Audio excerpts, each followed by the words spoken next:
Bonsoir à tous, vous suivez RTI 1. Merci de votre attention à la une de l'actualité. Ouverture aujourd'hui de la CGC Academy par le président Alassane Ouattara. Cette 7e édition du Forum économique annuel du patronat ivoirien planche sur les défis de l'industrialisation de la Côte d'Ivoire qui se chiffre à ce jour à 28%. Le vice-président ivoirien est arrivé à New York hier lundi. Daniel Kablan-Duncan fait partie des 130 présidents et chefs de gouvernement qui prennent part à la 73e session de l'Assemblée générale de l'ONU avec au programme plusieurs réunions de haut niveau. Quels sont les défis liés à l'industrialisation de la Côte d'Ivoire? Où en est aujourd'hui le pays, surtout que l'Afrique veut bâtir une zone de libre-échange continentale? Ces questions sont au cœur du dossier économie de ce 20h.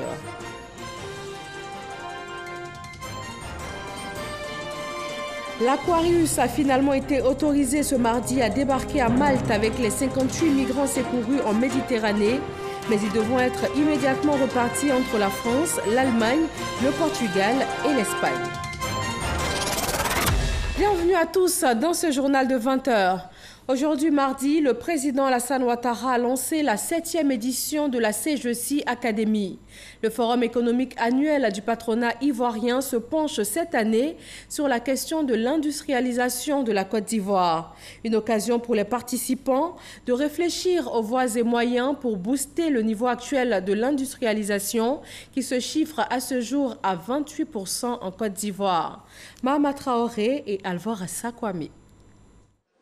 CGCI Academy, le forum économique annuel du patronat ivoirien dédié à l'éclosion des entrepreneurs nationaux. Un invité de marque pour cette 7e édition, le président de la République Alassane Ouattara. Pour un thème tout aussi important, l'industrialisation. Un défi que le secteur privé est bien décidé à relever pour la transformation de l'économie ivoirienne. Sans ambiguïté, une croissance industrielle durable entraîne une réduction significative de la pauvreté.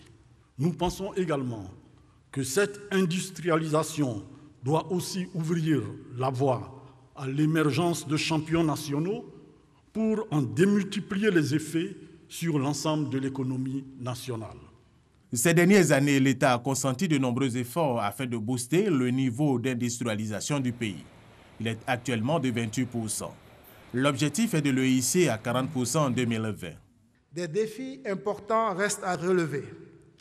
Il s'agit notamment de continuer à améliorer l'environnement des affaires pour l'attraction des investissements privés massifs, de développer le capital humain pour disposer d'une main-d'œuvre qualifiée avec une productivité plus élevée, de développer davantage des infrastructures économiques, notamment en matière d'énergie, de transport et de TIC, d'améliorer l'accès au financement, notamment des PME, d'investir davantage dans l'innovation et la recherche et le développement, de développer également des partenariats pour accélérer le développement industriel et enfin renforcer l'intégration régionale et continentale, ainsi que la coopération sud-sud.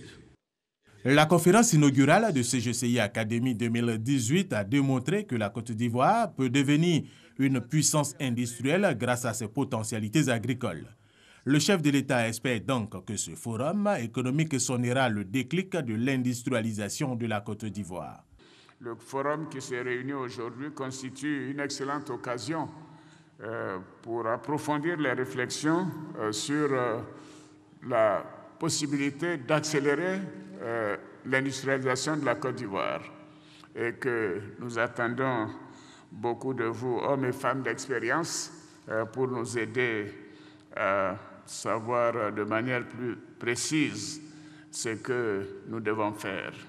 Donc les propositions et recommandations issues de vos travaux seront étudiées par le gouvernement afin de renforcer le secteur industriel ivoirien et de créer de véritables champions nationaux. Champions nationaux, je dis bien, dans le secteur industriel. J'encourage le patronat à persévérer dans cette œuvre de promotion de l'entrepreneuriat. Il doit apporter une contribution significative à la problématique de l'emploi des jeunes et des femmes en Côte d'Ivoire. L'Afrique du Sud est l'invité d'honneur de CGCI Academy 2018, un pays choisi pour son expérience en matière d'industrialisation. Cette question de l'industrialisation est au cœur de EcoPlus, le dossier économie de ce soir. L'industrialisation, une des composantes majeures pour l'émergence de la Côte d'Ivoire. Et où en est aujourd'hui le pays, surtout que l'Afrique veut bâtir une zone de libre-échange continentale. Le dossier est signé Noël Niagno.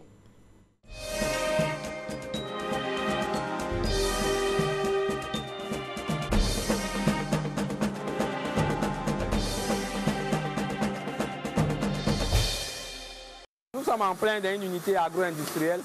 Nous faisons du café. Donc là, c'est le torréfacteur. Donc c'est lui qui nous permet de griller le café tout en obtenant la couleur et les arômes que nous voulons. Bakayoko Lamine, 35 ans, torréfacteur depuis sa tendre enfance. Révélé à la nation par la CGEC Académie édition 2015, Bakayoko Lamine fait son petit bonhomme de chemin après une solide formation. Je suis ingénieur de formation, ingénieur agroéconomiste, donc diplômé de l'INP de Amsokro. Donc déjà on a des modules de machinisme agricole, de transformation. Mais après, le principal souci c'est que importer avec la taxe douanière était trop élevée. Donc il fallait essayer de tenter le coup d'un concessionnaire local. On a été le cobaye quoi. Donc il a appris de nous, nous aussi on a appris des erreurs. Donc on l'a amélioré ensemble pour que ça donne la cadence qu'on voulait. Bon, maintenant on arrive à produire de façon continue et puis les pannes ont vraiment chuté.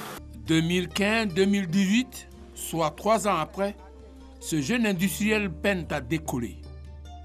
Malgré tout, il a foi en ce secteur difficile.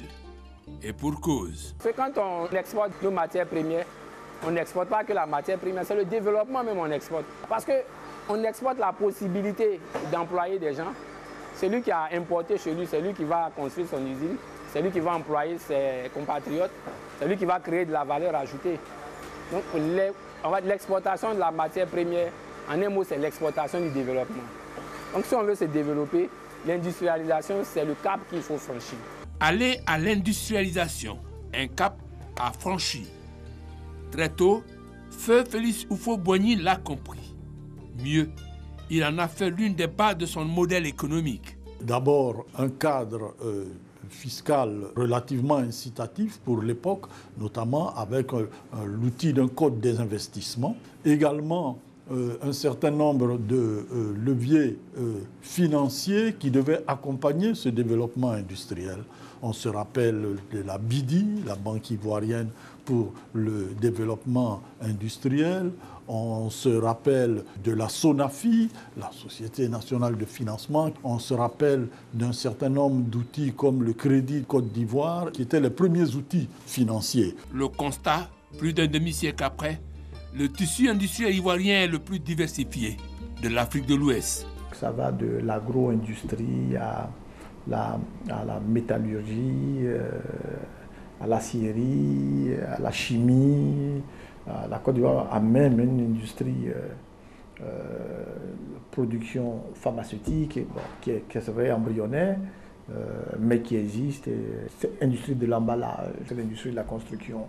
En amont, l'État entrepreneur a pris soin de bâtir un secteur primaire solide avec des spéculations comme le café, le cacao, le palmier à huile, les VA, les fruits tels l'ananas, la banane dessert, etc.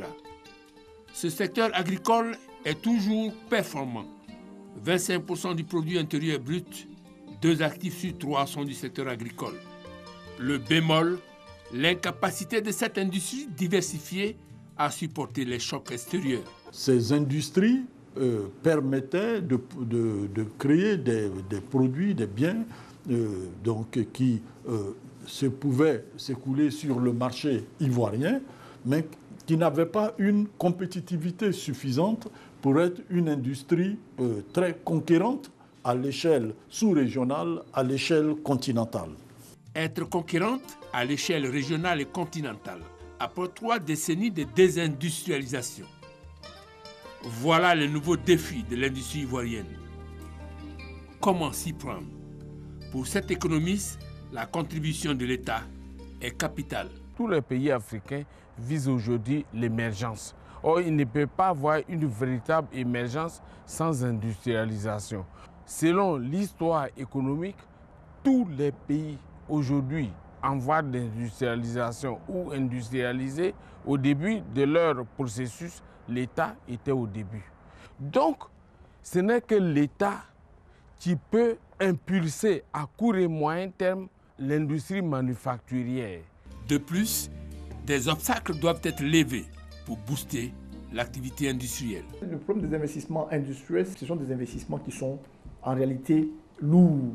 Et dans nos pays, l'un des tout premiers problèmes, c'est l'accès aux ressources financières.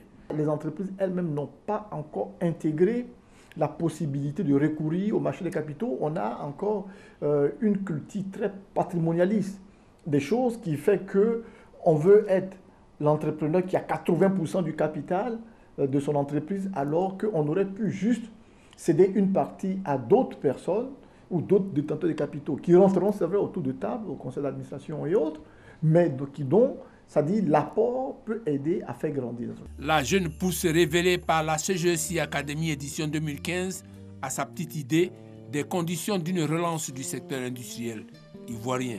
Les grandes spéculations de la Côte d'Ivoire, le café, le cacao, le cajou, l'EVA, il n'y a aucun module de formation dans nos écoles pour ces spéculations-là. Il ne faut pas transformer pour transformer, il faut bien entendu encourager la consommation. Il faut faciliter l'accès à certains marchés pour les produits locaux et autres.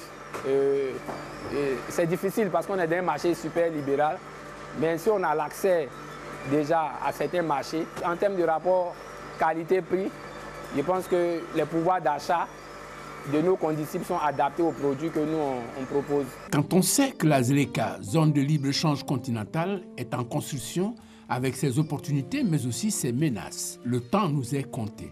Il faut donc faire vite et bien, comme dit l'artiste. Voilà qui explique toute la pertinence du thème de la CGECI Academy 2018. Cap sur l'industrialisation des défis pour tous.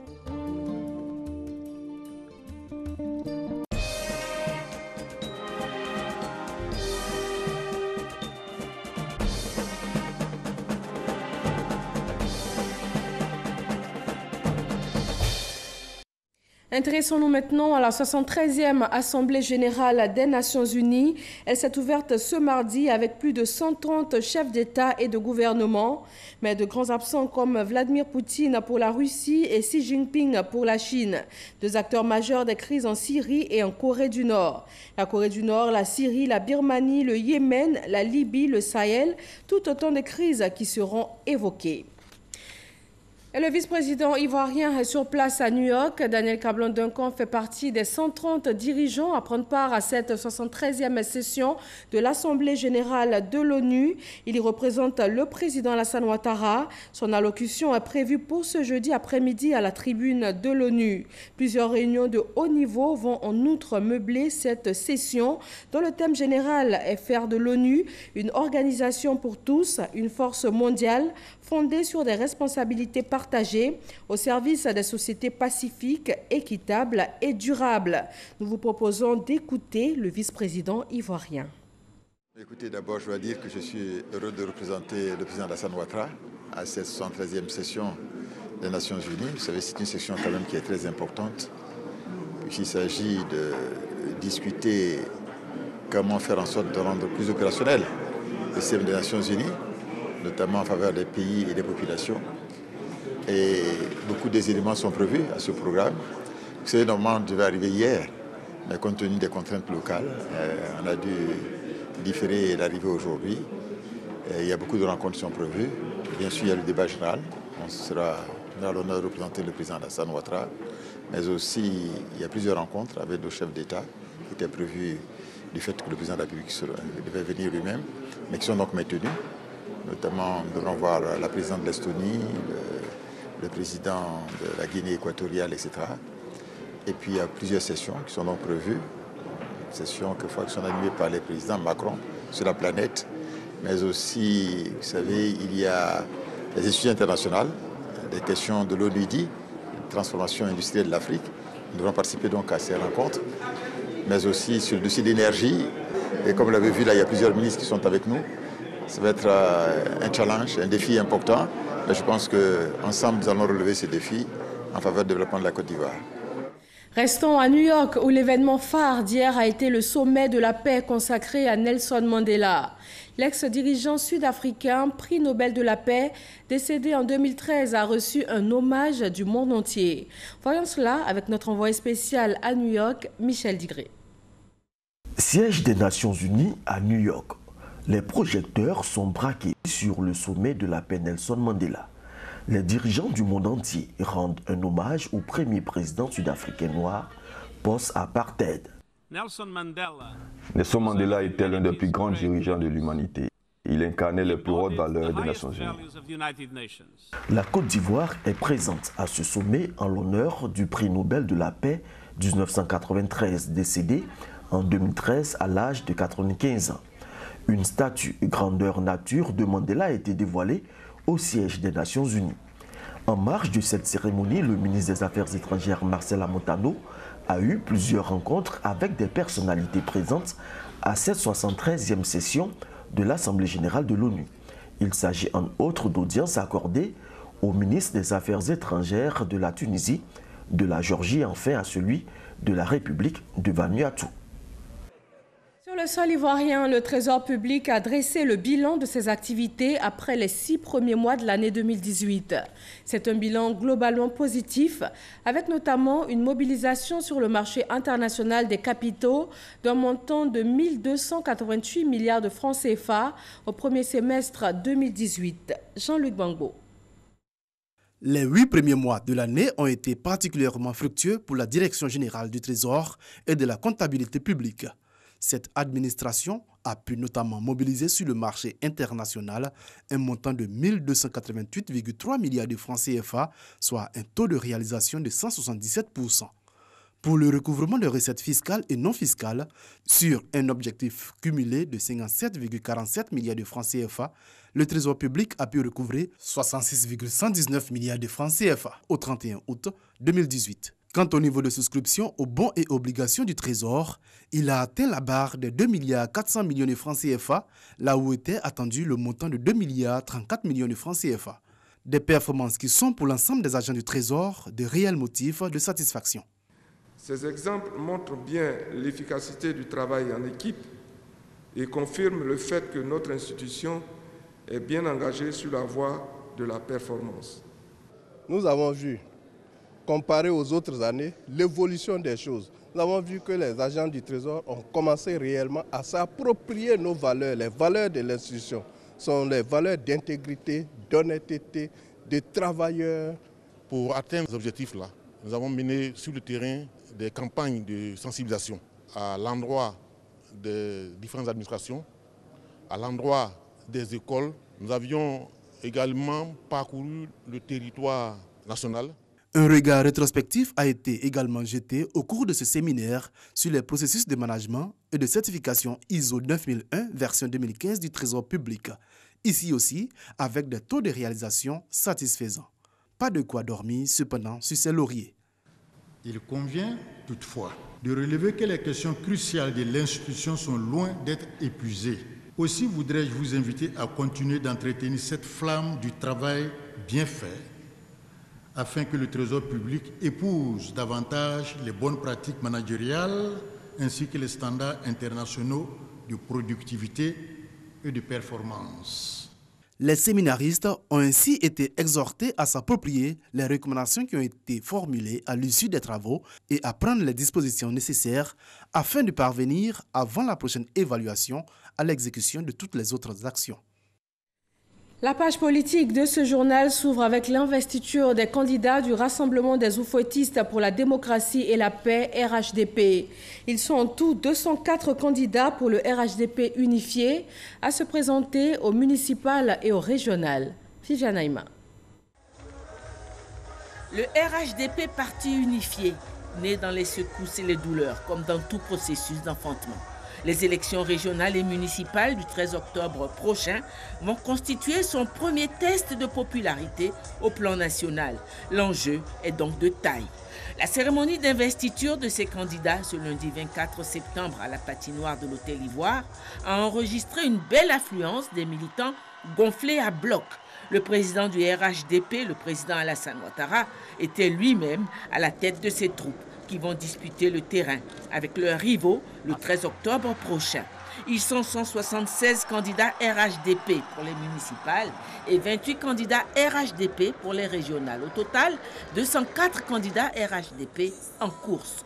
Le vice-président du parti unifié, Abdallah Mabrito-Akeuz, avec un grand sentiment de fierté, a rendu un vibrant hommage au président du RHDP, Alassane Ouattara, avant d'engager les candidats à la conquête des voix. Vous avez, Monsieur le Président, dans la pure tradition fouettiste et fouetticienne, accepté de nous conduire en président aux destinées du jeune, mais très mature, parti Rassemblement des Oufouettistes pour la démocratie et pour la paix. Monsieur le Président, j'affirme que vous êtes resté dans la tradition du père fondateur parce que ce jour-là, vous avez donné des orientations, vous avez indiqué la voie en privilégiant le dialogue à toute épreuve. Monsieur le Président, quelques jours plus tard, vous avez confirmé ce que vous pensez profondément en prenant des décisions, les décisions les plus salutaires pour la Côte d'Ivoire, pour notre pays, pour les populations ivoiriennes, par l'amnistie de tous les prisonniers de la crise post-électorale. Nous voudrons vous saluer, vous rendre hommage et renouveler notre hommage au président Alassane Ouattara. Et j'invite la salle à se lever pour un standing ovation.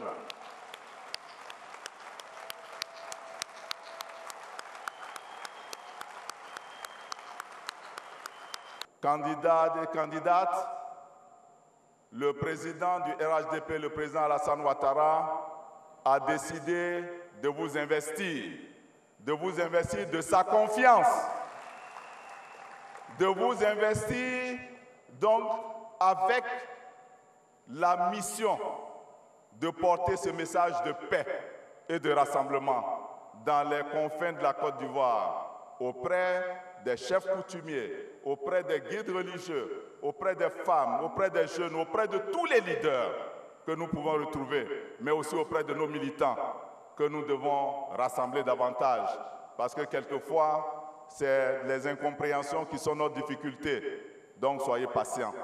Nous sommes le seul parti à avoir couvert toutes les régions de la Côte d'Ivoire. Nous vous faisons confiance, le président vous fait confiance et vous apportera tout le soutien requis pour que la victoire soit de notre côté. Aux côtés de ses troupes, le président du RHDP a tenu à envoyer personnellement chaque candidat en mission, prodiguant encouragement et conseils. Après leur investiture, les candidats RHDP entreront en campagne à partir du 28 septembre, date d'ouverture officielle de la campagne pour les régionales et municipales, qui se clôturera le 11 octobre à minuit, avant la date fatidique du 13 octobre. Le PDCI RDA présentera lui aussi ses candidats. Il s'est réuni hier à Daoukro, dans le centre du pays. Le bureau politique a endossé le retrait du PDCI RDA de l'accord politique signé le 12 avril dernier par les partis membres du RHDP. Herman Guivet. Une 8e réunion du bureau politique du Parti démocratique de Côte d'Ivoire qui commence sous de bons auspices. Instant mis en place, le président du parti, Henri Konan Bédié, fait son entrée. Les choses sérieuses peuvent commencer. Votre déplacement à Daoukro dénote votre attachement au parti, que nos travaux se déroulent dans un climat apaisé, un esprit d'écoute et de respect mutuel. Henri Konan Bédié donne ses orientations. Concernant les décisions du bureau politique du 17 juin, qui font l'objet de procédures judiciaires, je vous propose de les renouveler purement et simplement pour vider ces contentieux. Dénoncer l'accord politique du 12 avril 2018 pour la création du parti unifié RHDP. Décider en conséquence du retrait du PDCI RDA du groupement politique RHDP. nous devons prendre en compte la nécessité d'évaluer notre poids sur l'échiquier politique national et l'importance de notre représentation dans les outils de développement local que sont les conseils municipaux et régionaux. Si l'ambiance semble paisible à l'intérieur, à l'extérieur, le thermomètre, lui, évolue au quart de tour. La présence du président du mouvement sur les traces d'Houphouët-Boigny ne passe pas inaperçue. Entre bousculade et tintamarre, Kobenang Kwasi Adjoumani a juste le temps de faire une déclaration. J'ai prouvé que je suis militant. Les cris, les huées et autres qui vont nous faire taire. On a dit qu'Adjoumani ne pouvait pas venir. Le bureau politique du PDCI-RDA livre ses résolutions. Mesurant l'impact des élections locales sur la vie quotidienne des populations, le bureau politique, après une analyse sereine et pragmatique de la situation, encourage la participation du parti aux prochaines élections municipales et régionales du 13 octobre 2018, tout en maintenant son ferme engagement pour la réforme de la commission électorale indépendante. À ces résolutions, de multiples réactions. Nous avons maintenant des visions opposées quant à l'avenir et à la gestion de la Côte d'Ivoire. Donc à partir de là, le PDCI est cohérent. À partir du moment où nous ne nous entendons plus sur l'essentiel, eh bien le PDCI décide purement et simplement de se retirer et d'avancer. Le communiqué est clair. Le bureau politique dit que le PDCI sort du groupement politique RHDP.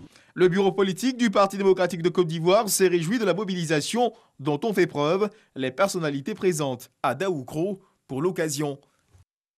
Ces élections locales sont au cœur d'une rencontre du ministre de l'Intérieur et de la Sécurité avec le corps préfectoral. La rencontre s'est tenue à Yamoussoukro. Kwadjo Kwame.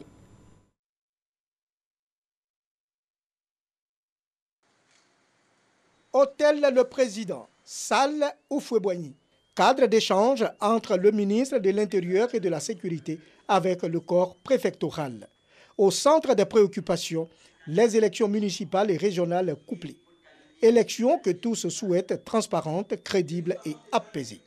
Plantant le décor, le vice-président de la CEI, chargé de l'informatique, de la sécurité et de la logistique, Dogou Alain, a rappelé les caractéristiques de ces consultations électorales, les innovations et la sécurisation. Les bureaux seront ouverts de 8h à 18h. Cette élection compte 6 595 790 électeurs répartis dans 10 599 lieux de vote, soit 20 504 bureaux. Enfin, le vice-président de la CEI a expliqué que tous les électeurs ne sont pas concernés par ces élections couplées à venir. Il s'agit essentiellement de certains électeurs des districts autonomes d'Abidjan et de Yamoussoukro, inscrits dans les localités en dehors des territoires des communes. Les préfets ont surtout souhaité que les textes de loi et le code électoral soient mis à leur disposition.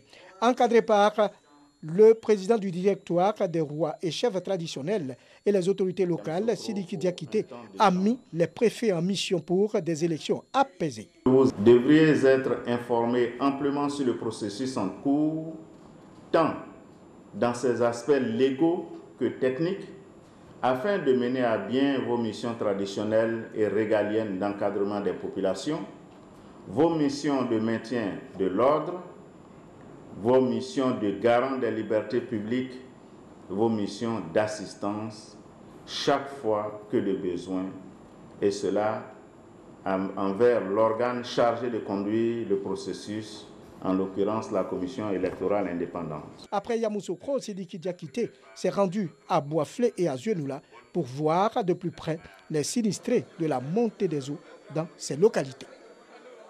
Au titre des élections locales, la RTI a annoncé un débat politique pour ce soir, mais du fait de l'absence de 2 des partis politiques invités, ce débat politique est reporté à une date ultérieure. La 40e édition du salon Top Reza a ouvert ses portes ce lundi. Ce salon professionnel du tourisme s'étend sur 4 jours à Paris avec plus de 1000 exposants, dont la Côte d'Ivoire, qui vont à cette rencontre internationale ses potentialités touristiques. Dans l'actualité internationale, l'Aquarius a finalement été autorisé ce mardi à débarquer à Malte avec les 58 migrants secourus en Méditerranée. Mais ils vont devoir être immédiatement repartis entre la France, l'Allemagne, le Portugal et l'Espagne. Et voilà, c'est tout pour ce 20h. Excellente fin de soirée à tous sur RTI 1.